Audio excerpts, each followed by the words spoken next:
Very much. I think you've just done a really effective kind of recruitment drive, actually, for the International. If I were at the beginning of my career, I know really absolutely fascinating.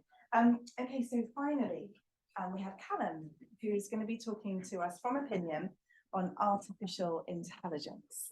Yeah, thank you very much. Thank you. So yeah, I get quite a nice job. I get to talk about the sort of painfully trendy thing of AI at the minute. I think obviously we have a lot of discussion about AI nationally and in the national conversation, but actually it's very rarely done through public opinion, and it's very rarely done through public policy and public opinion in particular. So this is what I wanted to touch on today. First, let's jump in with a bit of context, first of all. So looking at the last year, this has been obviously, I think, one of the biggest points for generative AI in recent memory. First of all is the advent of ChatGPT. It's mad to think this was only brought out about a year ago. That's bonkers. But with that, obviously, generative AI became a lot more accessible tool.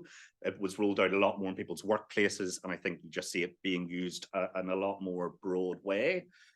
But with breakneck innovation comes breakneck regulation. So what we saw most recently was a government white paper on this issue. This is an update actually from a white paper from 2017.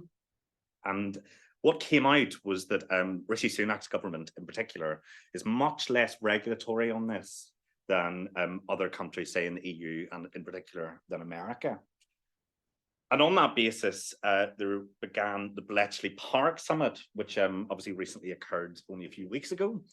I think some of the things we've been talking about today seem to indicate that the Conservative Party is maybe party packing its bags slightly. So I think on a personal basis, it seems like for Rishi Sunak, this is one of the sort of legacy defining issues. As it becomes more popular, this is something at least he can hang his coat on when he retires sooner or later. With that in mind, I think it's worth then just jumping right into the numbers and getting a sense of the general opinions on AI. So first of all, familiarity. So are people familiar with AI's use in the public sector and in public policy? No, not really. We see people are a little more familiar with it in the public sector, but that's not by that much. But this is the most notable thing here. Young people are much more familiar with AI's use in the public sector. They know about it much more. And I think someone used the phrase crocodile mouth earlier on. That's what we can see here based on age. Older people really are less aware of how this might be used or is being used in principle in the public sector. Now keep this in mind because this is support and opposition for the public sector in particular. So people generally oppose it. About 2/5 of people oppose using AI in the public sector. Only about 1/5 of people support it. But that is not showing the same trajectory as familiarity. So it goes to show that, you know, with this young group, they're more familiar with AI's use in the public sector, but they don't necessarily support it that much more. In fact, that number for opposing it outright, that's a pretty flat line, if you ask me. That doesn't really skew with the results that we saw with familiarity there and the trends. So people oppose it. Let's go into some of the fun reasons why this might be the case. So the top reason, as you might expect, I think we certainly expected this going into this, was that there are ethical issues with letting a computer decide services for humans. It's a very public sector specific issue. Below that is a lack of accountability. So I think these are two quite tied options, but they're obviously, there's a distinction there. And I think you see that distinction most importantly when we look at this through 2019 vote. I think this is really interesting. For Labour, 2019 Labour voters, they're much more concerned with this as an ethical issues opposition sort of basis. And they're much less concerned about accountability. 2019 Conservatives, that's not the case. They're much more concerned about this as an accountability issue. And I think it goes to speak to some of the skepticism that 2019 Conservatives generally have about the public sector and how it's being run, and in particular, public sector accountability and efficiency, which we'll go on to. So that's the sort of negative bit of it. And we'll come back to the negative bit of it. It's not going to be rosy from here on out. But we did as well ask what two areas people felt AI would improve the most in the public sector. We used the same list as we pardon me, tend to use for our importance, for how important issues are to the public. And we can see health and NHS. This has been said, I think, quite a few times today. You know, health and NHS is king. It's top. It's always top in our polls. I think only once it was ever beaten by energy. It's always top. And I think you mark that because it's important, I think it's notable that people think that it would improve that section of the public sector. Crime is very different. So crime on our same question, when we ask us about the importance of issues, it tends to come fourth, fifth, sixth. And for this, it was second, but quite a margin. And you can see terrorism as well, which is quite linked to crime in its own way, also comes up a lot more as well. And I'll go into one of the reasons why this is. I think you'll be pleasantly or unpleasantly surprised, no matter what, on why that is the case. So first of all, let's dive into these two issues. Let's first go for healthcare, the big beast.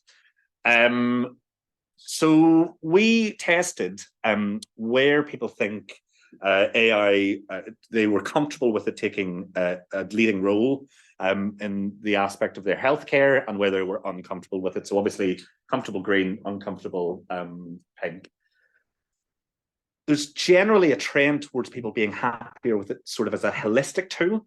So being used for, say, the development of healthy lifestyles. We're using medical data to make health services more efficient. And I think we note as well that accountability issue with 2019 Conservatives ties into that, because efficiency is one of the things that I think people want to see in the NHS for better running. Where we see a huge amount of a lack of support or of uncomfortability is in diagnosis. Obviously, is in frontline care, and it's really interesting when you look at some of the thinking around this. You know, diagnosis is a very pattern-based sort of method. It uses sort of information sources in a similar way to generative AI, in a way that generative AI could do quite well, but it's really unpopular, notably unpopular. So how would you alleviate that concern? And I would note as well, look, we have a current government that's has a sort of lack of a regulatory spin on AI.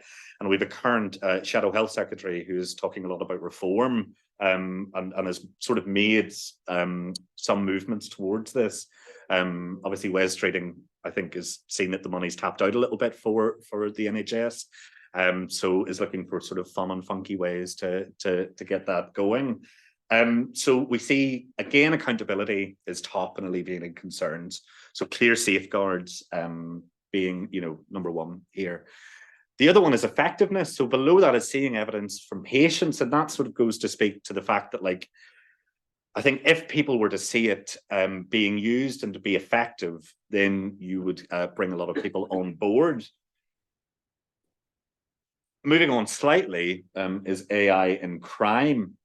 And this is a particularly interesting one, I think. So you remember that support and opposition towards AI's use in principle in the public sector? Well, for facial recognition, it's the plurality supported.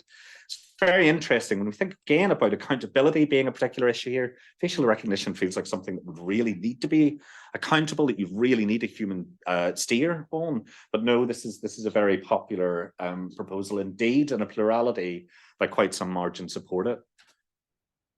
Moving in, Conservatives, 2019 Conservatives supported even more. That's about 60% of 2019 Conservatives. That's a huge number. Support AI's use in this particular section, whereas, they really don't support it in principle. So it goes to show if feasible and practical and particular options on AI are shown to the public in the public sector, does that make them more in favor of it? We think about if they're more familiar, they're not more supportive. But if they're more familiar on a detailed basis, could they be more supportive? I wanted to pull out a little bit. I didn't want to just talk about public sector basis. I wanted to talk a little bit about its use in sort of meta politics and campaigning and PR as well. recently, you know, about a month ago, we had obviously Labour Party conference in Liverpool, and an audio did the rounds on Twitter and I think TikTok and sort of things as well, that was allegedly Keir Starmer swearing about the Labour Party conference and about Liverpool in general. It was a deep fake. It was sort of mocked to sound like him. And in the subsequent days, we asked our sample if they'd heard about this, and 19% had. They'd heard a lot or a little about it. Where that gets a bit worrying is that of that 19%, a quarter at the time believed it was real in the subsequent days, and a further quarter still believed that it was a real thing. We had to clarify actually in an information box afterwards saying, look, this is oakum. And that sums up to about a tenth of the UK population. I think there were some interesting discussions going on a little earlier about the short-term campaign and what that might look like. This might be one of the sort of very funny frontiers of that if we get to the last few months of an election. So look, that's me. Thank you very much again for having me today. And that's it, I think.